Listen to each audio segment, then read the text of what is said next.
Hello everybody, my name is Aceface. We're going to be trying out that T6 Hybrid Gila I used for T6 Firestorms, but this time in T5 Firestorms because I felt like it was a bit close. Generally speaking, using the Gila to do T6 Firestorms, I feel like it's a bit of a problem with time. I always have time problems. I even used a really good active bling, like blinged out active Gila in the T6 Firestorms.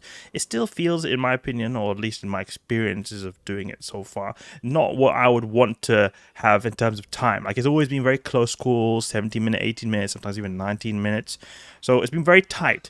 So that's why I feel like it would be optimal to do the T5 Firestorms if you want to go for Firestorm route. Because the Firestorm filaments in general, they're really good because they cost very little in terms of the filament price. So I think that Firestorms are just good in general because of the amount of ISK you'll get, since you'll have very low filament cost. But I also think that there's benefits also to people who are living in like remote areas of space, or people who are like living in, for example, wormholes or something like that. You could just buy like, I don't know, 100, 200 of these Firestorm filaments and just keep them there and not think like, oh, I'm carrying a fortune. Because if you were to carry 100 T6 exotics, it costs like 2 billion. But if you were to do T5 Firestorms, for example, it would cost 200 million. So there's a big difference right there. So, or even less, actually, 100 million probably. So we're going to be doing this then in the T5 Firestorm, and I know that this fit already. I'm very certain that it'll get through with absolutely no problem because I originally made this for T6. But I want to just see how it feels in terms of time, how it feels in terms of completion rate. It's very important for me to get it done smoothly, and it has to be done like very quickly, because that's very important. Because that's one thing I really like about the T4s, is that even though they don't give close to T6 and they give less than T5s, it's that they are just so like chill when it comes to the time. The time is so you have so much time to do stuff that it's just so relaxing, and I really love that aspect of it. Like, it has happened once that I had to go and do some like family stuff for like 5 minutes, and it was all right. It was all right. I came back 5 minutes later. I completed the site in 12 minutes, the T4 Firestorm. So I really like the aspect of the T4s being so relaxing when it comes to time. Don't have to stress out about running out of time.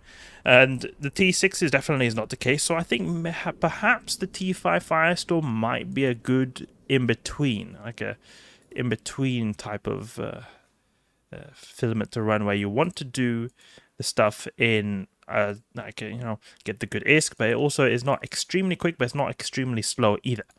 We'll jump straight into this. My grouping of drones is a little bit all over the place, unfortunately.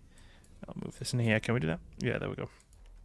Super DPS for Augmented, tanky for Federation Navy Hammerheads. And I just want to see how quick we do this, if it's particularly quick or not. I've got pretty good skills, just want to make that clear. I've got good skills, that's why I've got good DPS going on right here. I've got also the implants I put in the beginning. There's a bunch of these Ephialtes guys. We'll see how quick we go through these. And this should go down very quickly with the Augmenteds. So our Confusers, will take them out. Augmenteds. Split these guys up, use missiles. I wonder what our missiles are actually, because we've got 20-kilometer range, because we've got all these Confusers going on right here. Oh, we're using the high grade Nirvana set, and this is a pretty expensive fit. This whole thing costs like 5 bill, but I think that there are some benefits of going with a high-grade Nirvana set. It's so pricey, but they're very good because they make you have a really good passive tank and just overall shield buffer that I actually think that is, in some ways, better for doing these abyss sites in high sec. The crystal implants are very good to have the most amount of shield HP per second, but the Nirvana implants are really good because they just give you the amount of buffer to have more likelihood to survive abyssal ganks, and are very synergize very good when you're using some form of like passive shield as well. But overall, it's just I feel like they're a very good investment to invest in. We'll take out these ones who are yellow boxing because they want to cause mischief when it comes to my drones. You see, they're already taking a bit of damage, my drones, but it should be alright. We'll keep range here at the gate, lock up all these guys here. And tank seems to be holding really good. Like, we're not even at the max passive regen, and it's still already no problem. Just going up and down really, and we've already been taking damage from these guys for a long time too. Let's see now, we can't lock up all these guys because they're like yellow boxing. Oh, I know we happened to un-yellow box or unlock the one who was also was yellow boxing. Yes, okay, I got this one, this one, this one. The reason we're going for yellow boxes is because they are the ones attacking my drones. I'll go for this one. Yeah, there we go. Split up the stuff right here. Tank seems to be stabilizing right here. Usually those tank will stabilize around here because there's hardly any passive regen at like max percentage. So you're really mostly relying on your shield boost up here. And our shield boost is not bonus in any kind of way at all. So it's not going to be particularly strong. But it is still a very, like, it's a pretty potent shield booster. And it's also got the passive regen that helps a lot when we get a little bit further down here. You can just split up these ones. Have the missiles go on these guys. It's taking a bit of time to grind through these guys. They do have a lot of EHP on the grid, these Ephialtes. They are the waves that tend to take a little bit of the longer. And that's why it's important to use the augmenteds, because the thing is, these guys, they have like no resistances at all. So at that point, your resistance type won't really matter, since we've got the minus, like, you know, certain type of thermal resist. It won't really matter so much. Even though these augmenteds, they split up to thermal and kinetic damage, it'll hardly mean anything because their resistances are anyway so low that it just will be the brute force DPS that plays a role in how quick we destroy these guys. Let's lock all these frigates as well. What is the time? 4 minutes? Okay, it's decent. Or we're approaching 4 minutes. Let's see if we can complete this before 4 minutes. This is also very good, actually. It was very good that we found this site because it is a very good representation of time. Minus 50%. Got the Ephialtes, which also tends to take a long time. I think that's very good to give a bit of a benchmark on how quick we do this stuff. We could have maybe even gone for that cache extraction node over there, but I couldn't bother to do that. Let's split up the drones a little bit here. And we can lock up this guy. I'm pretty sure the drone was hitting this one over here. They always tend to go for the ones that are not locked. Okay, they didn't go for them. Split them up a little bit over there. Oh, we should use shield booster as well to get to max shield when we go to the next wave. Waste time. We've now gone past 4 minutes. Hopefully before 15 minutes. Or hopefully before we've gone 5 minutes, because then there'll be an average 15 minutes in total if we multiply 5 by 3. These little sleeper frigates, they have a bit more higher resistances. I don't think it's as good to use the augmenteds, but it's still alright. I'm not exactly sure which ones there tend to be the best to use augmented or not, but at least when it comes to the Ephialtes, it's always best to use augmenteds. Guys, okay, we're approaching 5 minutes right here. There we go, we've done this under 5 minutes, that's nice. Come on, recall drones. And we'll go to the next wave. Well, that's decent time right there. Minus 50% in a very long wave. We've got enforcers. They're very easy. We'll take out enforcers. They're number one priority right here. They do a lot of damage if they get close. Let's see a marker enforcer disparate troop. We've got no neuters. We'll just go straight in. Because the enforcers, they die pretty quickly. They've got a lot less tank than marshals, so it'll be alright. They will do quite a bit of damage to us, but we have a lot of buffer to get through. Look, you see here how quickly this guy is falling down. We'll just go straight to the bioadaptive cache as if we were going to take it. Let's see now. I worry a bit about drone HP. We've got Edencom on the grid, so we might want to take these guys out and we'll recall drones. Because since we're charging straight in, it'll be a little bit unfavorable for our drones to all these Edencom guys. Are going to have the photon projectors latch off us. There we go. The bioadaptive cache exploded from their reflection. Okay, we got any skybreakers? No skybreakers right there. So we'll just keep going for the enforcers, which do the majority of the DPS right here. There were marshals, we would pull range and go for them, but we're not got any marshals here. So we can just go straight in. Otherwise, if we went straight in, marshals will be doing a lot of damage and would possibly kill us. So we want to be a bit careful there. They can do a lot of damage, and they apply really good as well because they've got rapid heavies, not like torpedoes or cruise missiles, but they got like rapid heavies that apply very good to us cruisers. It's like optimal weapon type, you could almost say. And then on top of that, they're being amplified since they have all these E-War as well, these Concord guys as well. So it really helps to keep range from them, so you can like outmaneuver their rapid heavies. This was a nice little drop right there. That exotic is worth like 20 million, something like that on Tranquility. Got some decent loot right there. Something is going on with the exotics. It's a long time since I did some exotics. The loot apparently has not been the same. I was looking on Abyssal Tracker, and they have not been that good. It's been a bit worse than other types of filaments. So I think that there's also a benefit of going for Firestorm since you'll get a bit more loot. I'm not sure if they have fixed it yet or not, or it's just the way it is. Because I know that certain filaments, they drop certain types of loot more. Like some will drop these 0-point condensate, some will drop these like isogen more, some will drop something else more. So I think it also depends a bit on the market value, but I've heard that they drop less of this survey data as well, and I think that's a bit strange because I think you should be able to get around the same amount of loot for each filament type, just the prices depending on how easy they are from the market, you know. But I'm also thinking that that could be a benefit to doing this Firestorm stuff right here and get more potential loot. Okay, so we've got another sleeper wave. Go straight in. It wasn't a very good representation of time with that previous wave because it was so easy. Go for these wardens over here, just gonna web us to bits. So many wardens, well. Just split drones here. Let's have them charge on them straight away. Looks pretty smooth, pretty smooth. We don't even need to use our shield boost at this point.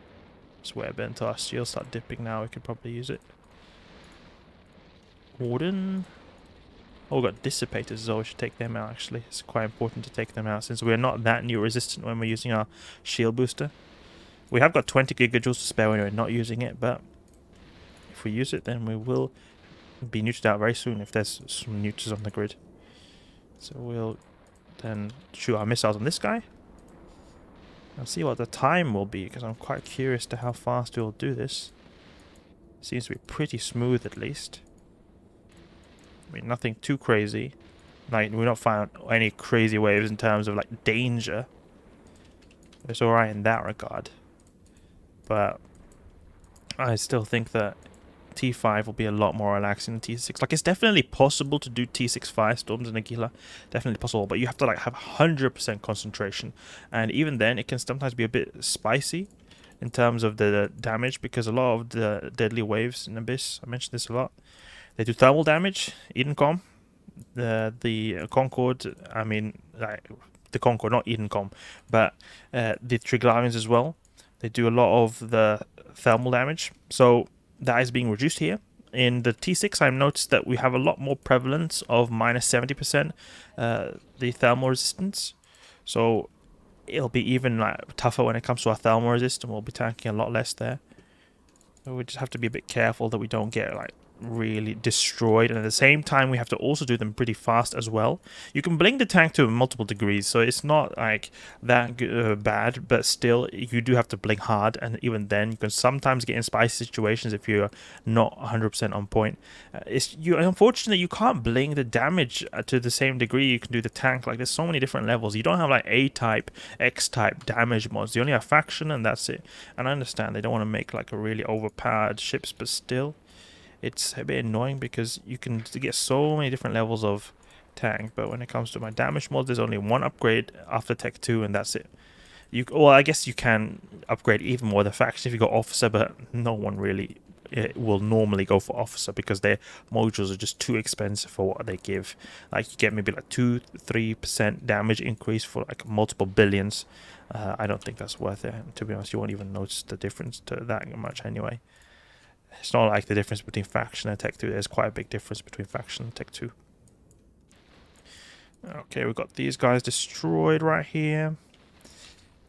And there's this Hammerhead II. I'll go for this guy and shoot the missiles on these guys. And look here, the tank is alright. I mean, it's not being challenged. It's a minus 50% thermal resist, so it is a better representation, or worse representation of how good the tank will do. Along with that, we've not got particularly deadly waves. Edencom waves can be deadly.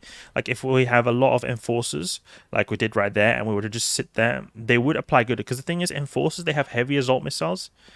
And the heavy assault missiles, they will do a lot of damage when they apply good. But the thing is, we killed them pretty fast anyway, so it wasn't really that much of an issue. It's the same thing with the marshals. They go down pretty fast. So as long as you just avoid the initial damage where there's a lot of people on the grid, you'll go through them so easily. But we finished that in under 12 minutes. I'll say that's pretty good. Pretty damn decent right there. And you also have to remember that we've got a very good buffer as well. So we have the ability to tank quite a bit if we were to, for example, get ganked. We can overheat these as well. 85k EHP, so it's pretty decent EHP we've got going on right here. Obviously, it'll be less if someone were to target the EM. So in that regard, if we wanted to go like an anti-gank fit, it'll probably be good to go something like this. 115k EHP, that's a lot of EHP right there. But then we would have a bigger EM resistance, so it won't be as easy for tornadoes to take us on. But here, if we're to use this against like tornadoes, they would need to have like 10 tornadoes to take down this Gila. That'll be a lot of tornadoes. It'd obviously be worth for them to do that, but I've never seen a tornado gang fleet as big as 10. I've max seen 5 or 6, never seen 10. Let's see how much loot we got from this site right here, and we have to always remember that the filament price is very little. You have to always remember that. That makes it just so much damn better. So we got 69 million or 65 million right here. I mean, it's okay. That's okay T5 loot. And again, also remember, this is without the filament price of being really expensive. 1 million filament price is pretty much all profit right there. So that's it. T5 Firestorm done really quickly, under 12 minutes in the Hybrid Gila, which I use for T6s. It seems to be pretty smooth. I was paying a lot of attention right there. I was trying to do as little mistakes as possible. It was a good representation of how good we can do them quickly. Minus 50% thermal resistance with some pretty long waves, apart from that Edencom wave, but still. There were FE Altis and 2 of FE Altis waves. The tank was not really challenged, but it was also to do with the weather effect as well as the spawns being pretty easy. So I hope you guys enjoyed the video. If you did, please leave a like and subscribe. I'll catch you guys later.